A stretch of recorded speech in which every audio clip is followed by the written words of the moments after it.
நம்ம நெறைய பேர பார்த்து, ஏன் இப்படி நெகட்டிவா பேசுறாங்க? ஏன் நெகட்டிவா பழகுறாங்க? நெகட்டிவா சொல்றாங்கன்னு நம்ம சொல்றோம். ஆனா, அவங்க சொல்றதுக்கு முன்னாடி நம்மகிட்டயும் சில நெகட்டிவிட்டி இருக்கு. நம்மளும் சில விஷயங்கள் பண்றோம். தெரிஞ்சும் தெரியாம பண்றோம். அத பத்தி நெறைய இருக்கு. ஆனா, அதுலேருந்து ஒரு 7 பாயிண்ட்ஸ் சொல்லலாம்னு நெனைக்கிறேன். மோஸ்ட்லி இதுதான் எல்லாரும் பண்ணிட்டு இருக்கிறோம். சில பேர் வந்து அத அவாய்ட் பண்ணிட்டு போயிடுறாங்க.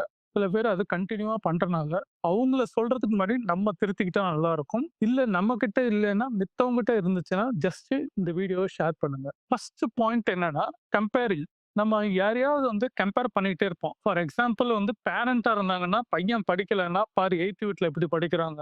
உன் கிளாஸ்ல படிக்கிற அந்த பையன் இப்படி படிக்கிறான்.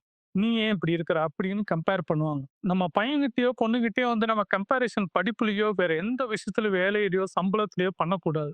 ஏன்னா, அவங்கவங்களுக்கு ஒரு யுனிக்னெஸ் இருக்கு. அந்த யுனிக்னெஸ் வச்சு தான் அவங்க டேலண்ட் இருக்கும். அந்த டேலண்ட் வச்சு தான் ஸ்கில் செட் இருக்கும். ஸ்கில் செட் வச்சு தான் அவங்களுக்கு இருக்கும். ஏன் நம்மளுக்கே வந்து சில நேரம் வந்து நம்மளே சில பேர்கிட்ட கம்பேர் பண்ணுவோம். நம்மகிட்ட வீடு இல்ல, வாடகை வீட்ல இருக்கிறோம். ஆனா, அவங்க வீடு வச்சிருக்கிறாங்க. ஆனா, கஷ்டமே படல. அவங்க வந்து பாருங்க சொந்த வீட்ல இருக்காங்க. நம்ம கஷ்டப்பட்டு உழைக்கிறோம். நம்மளுக்கு வாடகை வீட்ல இருக்கிறோம். நம்ம வந்து ரொம்ப ரொம்ப கஷ்டப்படுறோம். ஆனா, நம்மளுக்கு கிடைக்கிற சம்பளம் கொஞ்சம். ஆனா, அவனுக்கு வந்து கிடைக்கிறது லட்சத்துக்கு மேல கிடைக்குது. அது எப்படின்னு கேட்டீங்கன்னா, அவங்க கிட்ட இருக்கிற ஸ்கில் செட். இது கம்பேரே பண்ணக்கூடாது. இந்த கம்பேர் பண்றதே என்ன ஆகும்னா, உங்களோட வளர்ச்சியும், உங்க கூட இருக்கிறவங்க வளர்ச்சியும் தடுக்கும். இதே ஒரு நெகட்டிவிட்டின்னு சொல்லுவாங்க.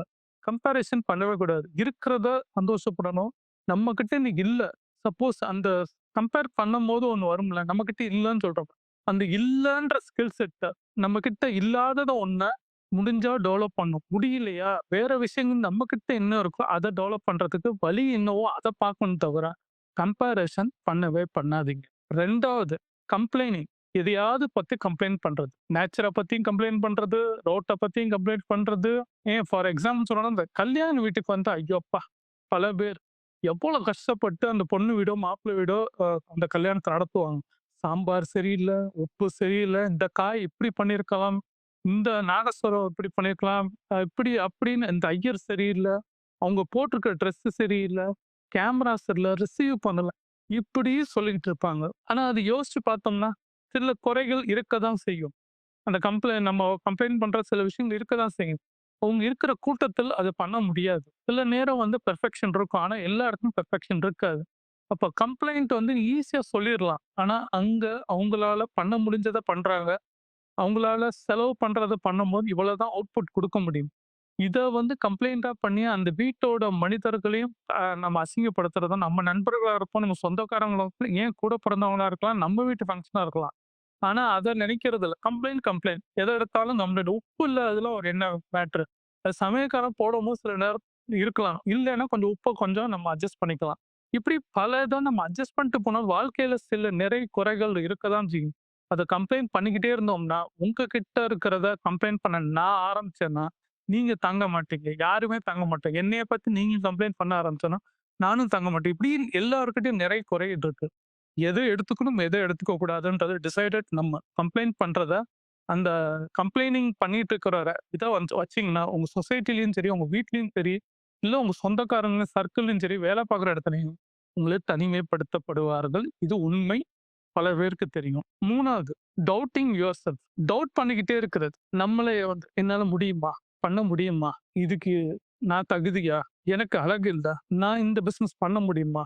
நான் இத படிக்க முடியுமா? இந்த வேலை எனக்கு செட் ஆகுமா? இவ்ளோ சம்பளம் குடுக்குறாங்க. நான் தகுதியானவனா? இப்படி டவுட் நம்மகிட்ட இருந்துகிட்டே இருக்கும். ஃபர்ஸ்ட் நெகட்டிவிட்டி அதான். உங்களையே நீங்க நேசிக்கிறதும், உங்களையே நீங்க வந்து மதிப்ப குறைச்சு வைக்கிறதும், அங்க எந்த விஷயத்தையும் முழுமையும் பெறாது. உங்களை சார்ந்த எந்த விஷயத்தையும் வந்து சேராது. காரணம் என்னன்னா, நெகட்டிவிட்டி வரம்போது, உங்களுக்கு நீங்க வரணும்னு நெனச்சா கூட வராது. என்னால முடியும். என்னால வேலை செய்ய முடியும். நான் இந்த சம்பளத்துக்கு தகுதியானவன். என்னால அழகா இருக்கிறேன். இல்ல. ஆனா இருந்தாலும் நான் செய்ய முடியாதத நான் செய்றேன்.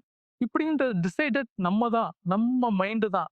இதுல எதிர்க்கிறவங்கள ஜட்ஜ்மென்ட்டா நீங்க எடுத்தீங்கன்னா, நீங்க வாழவே முடியாது. ரொம்ப கஷ்டம். லைஃப்ல பொறுத்தவரைக்கும் இப்படி வந்து நீங்க யோசிச்சுட்டு உங்கள டவுட் பண்ணிட்டே இருந்தீங்கன்னா, வாழ்நாள் முழுதும் முடியிற வரைக்கும் நான் இது சரியா? அது சரியா? இந்த ட்ரெஸ்ஸிங் சரிதா? அப்படி இப்படின்னு நான் பெர்ஃபெக்ஷனா இந்த டவுட்டோட நான் வீடியோலாம் பண்ணேன்னு வச்சுக்கோங்களேன், நான் செய்யவே முடியாது. எல்லா வீடியோவுமே எனக்கு வந்து எனக்கு என்ன முடியுதோ டவுட் எனக்கு அந்த நேரத்துல உட்காரும்போது ஒரு டைட்டில் யூஸ் பண்ணுவேன். அந்த கன்டென்ட்ட பத்தி பேசிட்டு இருப்பேன். இதுக்காண்டி நான் வந்து ரொம்பலாம் ஸ்ட்ரெயின் பண்ணிக்க மாட்டேன். அந்த நேரத்துல என்ன ஆகுதோ அவுட்புட் தான் நீங்க பார்க்குறீங்க. அத பத்தி நான் டவுட்டே நெனச்சுக்கிட்டு தானே என்னைய பத்தி இது சரியா இருக்குமோ? பண்ணா இருக்கும். அது வந்து ஆரம்பிக்கிறதுக்கு முன்னாடி இருக்கும். ஸ்டார்ட் பண்ணிட்டா யோசிக்க மாட்டேன்.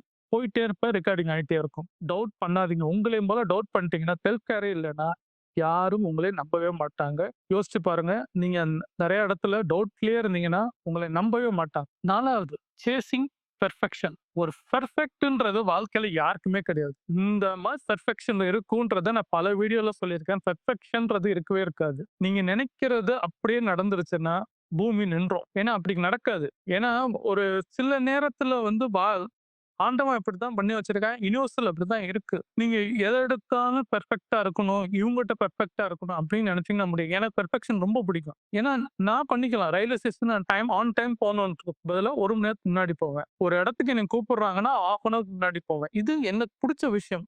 அது என்னால பண்ண முடியும். இதே நீங்களும் அதே டைம்ல வரணும்னா முடியாது. ஏன்னா அவங்களுக்குன்னு ஒரு தாட், அவங்களுக்குன்னு ஒரு விஷயம் இருக்கு. சொல்லலாம், "அப்பா பெர்ஃபெக்ஷனா இருப்பான்னு." ஆனா அங்க இருக்க மாட்டாங்க. இதுக்காண்டி அவங்கள வருத்தப்படுறதோ, கோவப்படுறதோ நம்மளோட வேலை. ஏன் நம்ம வீட்ல இருக்கிற அ குழந்தைங்களோ, ஒய்ஃபோ வந்து பண்ண மாட்டாங்க. இதே ஹஸ்பண்ட், குழந்தைங்களும் பண்ண மாட்டாங்க. ஆனா வீட்ல ஒருத்தவங்க பெர்ஃபெக்ஷனா இருப்பாங்க. இதுக்காண்டி வந்து என் குடும்பம் சரியில்ல, அது சரியில்லன்னு நம்ம சொல்றதுக்கு வேஸ்ட்டு. நீங்க இருந்தீங்களா? இருங்க. அடுத்தவங்க எல்லாரும் பெர்ஃபெக்ஷனோ, இந்த பூமியே பெர்ஃபெக்ஷன்ல இருக்கணும்ன்றது கிடையாது. பூமி அப்படி இல்ல. அதோட லைஃப் ரொட்டேஷன் வேற, நம்ம ரொட்டேஷன் வேற. நம்ம திங்கிங் ஒருத்தரோட மனுஷனோட திங்கிங் 2 நாளைக்கு ஒரு தடவ மாறும். அதனால பெர்ஃபெக்ஷன்றது அப்படி இருக்காது. எதிர்பார்க்காதீங்க. யாரையும் எதிர்பார்க்காத நீங்க இருக்கிறீங்கன்னா இருந்துக்கோங்க. அவங்கள இப்படிதான் இருக்கணும்னு உங்கள ஃபோர்ஸ் பண்ணவே பண்ணாதீங்க. Fifth expecting worst everything. எல்லாத்தையும் எக்ஸ்பெக்ட் பண்ணி அந்த வொர்ஸ்ட்டான திங்ஸ வந்து எதிர்பார்க்கிறது. அது லைஃப்ல வந்து நடக்கவே நடக்காது. அத வந்து சில நேரம் எக்ஸ்பெக்ட் பண்ணுவீங்க. நடக்குதும் நடக்கலாம். நடந்தும் தீரலாம். நடக்காமயும் போலாம். இது வந்து அவங்கவங்க சிட்யூவேஷன், அவங்கவங்க லைஃப் ஸ்டைலுக்கு ஏத்த மாரி இருக்கும். அந்த இத வந்து புடிச்சுக்கிட்டு நம்ம கத்த போறது ஏன்னா இதெல்லாம் என்ட்டயும் உண்டு.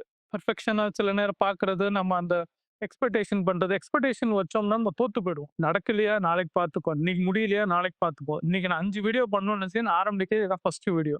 அப்ப என்னால வந்து இன்னும் 2 வீடியோ, 3 வீடியோ தான் பண்ண முடியும். அவ்வளோதான். நெனச்சது எல்லாத்தையுமே நடக்காது. எக்ஸ்பெக்ட் பண்ணிக்கிட்டே இருந்தோம்னா முடியவே முடியாது. அது வேற மாரி போய் நின்றும். அதுக்கு பதிலா அது போற பாதையில நம்ம போயிரும். நம்ம திங்கிங்கும் சில நேரம் மாறிக்கிட்டே இருக்கும். நம்ம மைண்ட்லயும் நெறைய சேஞ்சஸ் இருக்கும். அது என்ன முடியுமோ அத செய்வோம். அந்த எல்லாத்தையுமே எக்ஸ்பெக்ட் பண்ணியே நம்ம இருக்கவே வேண்டாம். மாத்திக்கோங்க. 6வது need to control everything, everyone. எல்லாரையும் நம்ம கண்ட்ரோல் பண்ணணும்னு நெனைக்கிறோம். என்ன நெனைக்கிறோம்னா, நம்ம என் பையன் நான் சொல்றத தான் கேட்கணும். என் ஒய்ஃப் நான் சொல்றத தான் கேட்கணும்.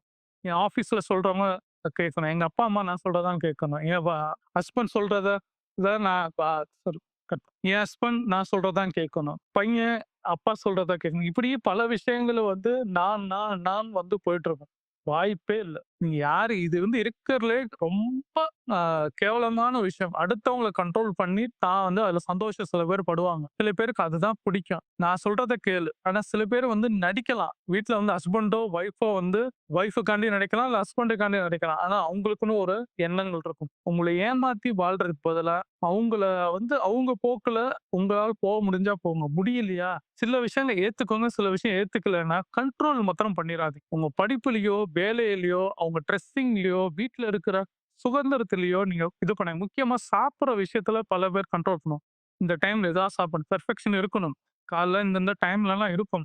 ஆனா நான் 8:30 மணிக்கு சாப்பிடுவேன். 12:30 மணிக்கு மத்தியானம் சாப்பிடுவேன். நைட்டு 7:30 மணிக்குள்ள சாப்பிடுவேன். இருக்கும். ஆனா இத வந்து அடுத்தவங்கள கண்ட்ரோல் பண்ணணும்னு அவசியம் இல்ல. இத பார்த்து திருந்துனா ஓகே. இத பார்த்தா உடம்பு நல்லது செய்ப்பா. செய்ய மாட்டேன்னா, அத வந்து நம்ம புடிச்சு உட்கார்ந்து மிலிட்டரி மாதிரிலாம் நடத்த முடியாது. மிலிட்டரி வேற, நம்ம ஹியூமன் லைஃப் வேற. நம்ம இன்னைக்கு என்ன நினைக்கிறோமோ அதுதான் நடக்கணும். போற இடத்துலலாம் நீ நினைச்சிட்டு இருக்கீங்க. பஸ்ல போறதுல, ட்ரெயின்ல போறதுல, ஆஃபீஸ்ல வேலை பார்க்குறவங்க எல்லாரும் இப்படித்தான் இருக்கணும்னா, வாய்ப்பில்ல ராஜா. அத பண்ணவும் முடியாது. அது கண்ட்ரோல் பண்றதுக்கு பதிலா இத விட்டுருங்க. இதெல்லாம் ஒரு நெகட்டிவ் சைன் தான். நம்ம வேலைய நம்ம பார்ப்போம். நம்ம கரெக்ட்டா இருந்துக்கோமே. நம்ம வந்து நம்மளே முதல்ல கண்ட்ரோல் பண்ணுவோம். ஊர்ல இருக்கவங்க கண்ட்ரோல் நம்ம மனசையே நம்ம கண்ட்ரோல் பண்ண முடியல. அத விட்டு ஊர்ல இருக்கவங்க கண்ட்ரோல் பண்ண நினைச்சீங்கன்னா தோத்து போயிடுவீங்க. கடைசி 7வது ஜட்ஜ்மென்ட் டூ குயிக்லி. அடுத்தவங்கள பார்த்து ஜட்ஜ்மென்ட் பண்றது. அவங்க இப்படிதான், அவங்க அப்படிதான், அவங்க சரியில்ல, அப்படி இப்படின்னு. நீங்க ஜட்ஜ்மென்ட் பண்ணுங்க. இல்ல பாடி லாங்குவேஜ்ல நேச்சுரலே தெரியும். அவங்க பொய் சொல்றாங்களோ, உண்மைய சொல்றாங்கன்னு தெரிஞ்சிரும். இது போலீஸ் டிபார்ட்மெண்ட் வேற. மிலிட்டரியோ, போலீஸ் டிபார்ட்மெண்ட் வேற. இன்வெஸ்டிகேஷன் டிபார்ட்மெண்ட் வேற. ஹியூமன் லைஃப்ல சில விஷயங்கள் தெரியும். அத வந்து ஒரு நண்பர்கள் சொல்லும்போதே தெரியுன்றதுக்காண்டி, நம்ம அவங்கள கேட்க இவங்க அப்படிதான் நினைக்காது. ஏன்னா, அவங்க சிச்சுவேஷன் என்னவோ இருக்கும். சில நேரம் வந்து நம்மட்ட போய் சொல்லிட்டு போலாம். இதுக்காண்டி அவன் இப்படிதான் அப்படின்றத டிசைட் பண்ணாதீங்க. சில பேர் வந்து நம்ம பொய் சொல்லணும்னு இருக்கவங்கள தூக்கி எறிஞ்சிடலாம். அது வேற. ஆனா, வாழ்நாள் சூழ்நிலையில ஒய்ஃபோ, இல்ல குழந்தைங்களோ, இல்ல பக்கத்து வீடோ, எய்த்து வீடோ, ஆஃபீஸோ, ஃப்ரெண்ட்ஸோ, குளோஸ் ஃப்ரெண்ட்ஸோ 1, 2 நேரத்துல நம்ம வந்து அப்படி நடக்கும். இதுக்காண்டி அவங்கள ஜட்ஜ்மென்ட் பண்ணி அவங்கள தூக்கி எறியலாம் வேண்டாம். அவங்க சூழ்நிலை தெரிஞ்சுக்குவோம், இல்ல கேட்டு தெரிஞ்சுக்குவோம். இதுல பார்க்குற எல்லா விஷயத்துலயும் அவங்க வந்து நல்ல விதமா தான் நம்மட்ட பேசியிருப்பாங்க. உண்மையா தான் பேசியிருப்பாங்க சில பேரு. "இவங்க சரியில்ல. இவங்கள்ட்ட சேராதா, பழகாதா." ஆரம்ப காலத்துல அவங்க தப்பா பேசியிருக்கலாம். நம்மள கேவலமா சில இடத்துல நடத்தியிருக்கலாம். ஆனா, இன்னைக்கு சேஞ்ச் ஆயி வந்திருப்பாங்க. சேஞ்ச் ஆயி வந்திருந்தா அட்லீஸ்ட் அத வந்து அவங்க பேச விட்டாவது தெரிஞ்சுக்கிட்டு, சரி சேஞ்ச் ஆயிட்டாங்க. இனிமேல் நல்லா இருப்பாங்க. இனி வருங்காலத்துல ஏதாவது மாற்றம் இருந்தாலும் நம்ம தெரிஞ்சுக்கலாம். ஆனா வரும்போதே அவங்க வந்து மன்னிப்பு கேட்டு வரலாம். நம்ம கிட்ட இருக்கணும். இனிமேல் நான் வந்து எல்லாரும் எனக்கு வேணும்னு வரவங்கள நீங்க உதாசீனப்படுத்துனீங்கன்னா, அந்த உண்மையான மனுஷன நீங்க திருப்பி பார்க்கவே முடியாது. இருக்கிறதுலே துரோகமான மனுஷனா தான் திரும்பி பார்ப்பீங்க. வாழ்நாள்ல அவங்க கிடைக்கவே மாட்டாங்க. அப்படி சில பேர் வரவங்க கோல்டனா இருப்பாங்க. அப்ப அத ஏத்துக்க பாருங்க. இந்த மாதிரி ஜட்ஜ்மெண்ட்ஸ் வந்துன்றது வாழ்க்கையில எல்லா இடத்துலயும், எல்லா ஃபேஸ்லயும் பண்ணணும்ன்றது அவசியம் கிடையாது. நம்ம பண்ணலாம். லைஃப்ல வந்து ஜட்ஜ்மெண்ட் சில இடத்துல நம்ம வந்து லைஃப் சைக்கிள்காண்டியும், நம்ம சேஃப்டிக்கான சில விஷயம் பண்ணலாம். இப்ப டெய்லி லைஃப்ல நம்ம பண்ணிக்கிட்டே இருந்தோம்னா தோத்து போயிடுவோம். ஏன்னா, அவங்களும் நம்மள ஜட்ஜ் பண்ண ஆரம்பிச்சுருவாங்கல்ல. அவனும் சில விஷயங்கள பண்ணுவான்ல. இதெல்லாம் ஒரு நெகட்டிவிட்டி. ஜட்ஜ்மெண்ட் தேவை இருக்கிற இடத்துல பண்ணுங்க. தேவையில்லாத இடத்துல பார்க்குற இடத்துலயும் ஒரு டீ கடைல நின்னுட்டா ரோட்ல போறவங்கள பார்த்து ஜட்ஜ்மென்ட் பண்ணணும்னு அவசியம் கிடையாது. அது தேவையும் கிடையாது. நம்மளுக்கு தேவையில்லாத ஹெட்டேக் தான் இருக்கும். பாடி லாங்குவேஜ வச்சு நம்ம தெரிஞ்சுக்கலாம். அதுக்காண்டி எல்லாத்தையுமே நினைச்சுக்கிட்டே இருக்கக்கூடாது. எனக்கும் சில விஷயம் பாடி லாங்குவேஜ் தெரிஞ்சாலும், தேவையில்லாத விஷயங்கள ஜட்ஜ்மென்ட்டும் பண்ண மாட்டேன். அவங்கள கேள்வியும் கேட்க மாட்டேன். அவங்கள பத்தி யோசிக்க கூட மாட்டேன். ஏன்னா யோசிச்சு நான் ஏன் என் எனர்ஜிய வேஸ்ட் பண்ணணும்? நான் காமா இருந்துட்டா, என் மனசும் காமா இருக்கும். மனசு காமா இருந்தா, எண்ணம் ஓட்டங்களை நான் ஓடவே விடமாட்டேன் சில நேரம். கண்ட்ரோலா கிளீனா ஒரு வாட்டர் போற மாதிரியே வச்சிருப்பேன். கிளீனா அந்த சவுண்ட் வேணா நான் கேட்கிற மாதிரி ஒரு மெடிடேட் மோட்ல தான் இருப்பேன். தனியா எங்கேயாவது என் பையன ஸ்கூல்ல கூப்பிட போறேன் வெயிட் பண்றேன்னா, அந்த சவுண்ட்லயே இருக்கும்போது எனக்கு மெடிடேட்ல இருக்கிற மாரி இருக்கும். அப்ப ஜட்ஜ்மென்ட் பண்ணவும் தேவையில்ல. தேவையில்லாத யோசிக்க வேண்டாம். இவங்ககிட்ட தேவையில்லாம பேசி அத ஒரு பிரச்சனையா எடுத்துக்க வேண்டாம். நான் காமா இருக்கிற ஹேபிட். இதுல நான் சொன்ன அந்த 7 நெகட்டிவிட்டி வந்து வாழ்க்கையில எல்லாருக்கும் சில நேரத்துல இருக்கும். உங்ககிட்டயும் இருக்கலாம். இல்ல மத்தவங்ககிட்டயும் இருக்கலாம். இல்ல உங்ககிட்ட இல்லாம வேறவங்ககிட்ட இருந்துச்சுன்னா, இந்த வீடியோவ ஷேர் பண்ணுங்க. இல்லன்னா அவங்ககிட்ட சொல்லுங்க. "அப்பா இப்படி இருக்கு. இத கொஞ்சம் மாத்திக்கிட்டோம்னா லைஃப் சைக்கிள் அப்படி நடக்குது. நம்ம மாத்திக்கிட்டோம் நல்லா இருக்கும்னு" அவங்கள்ட்ட நீங்க சொல்ல பாருங்க. இப்படி சொன்னீங்கன்னா, இந்த வீடியோவ லைக் பண்ணுங்க. இது நெறைய பேத்துக்கு நீங்க கொண்டு போய் சேர்க்கணும்னு நெனச்சா சப்ஸ்கிரைப் பண்ணீங்கன்னா, வீடியோ ரெக்கமெண்டேஷன்ல போகும். நீங்க கமெண்ட் பண்ணீங்கன்னா, இன்னும் நெறைய பேத்துக்கு உங்க தாட்ஸ் என்னன்றது தெரிய வரும். நீங்க லைக் அதிகமா பண்ண இந்த வீடியோ யார் யாருக்கெல்லாம் போணுமோ, இந்த மாரி பீப்பிள்ஸ்க்கு தன்னால ரெக்கமெண்டேஷன்ல போகும். போச்சுன்னா சேனலுக்கும் எனக்கும் சப்போர்ட்டா இருக்கும். லைக் பண்ணுங்க ஃபிரெண்ட்ஸ். Thank you.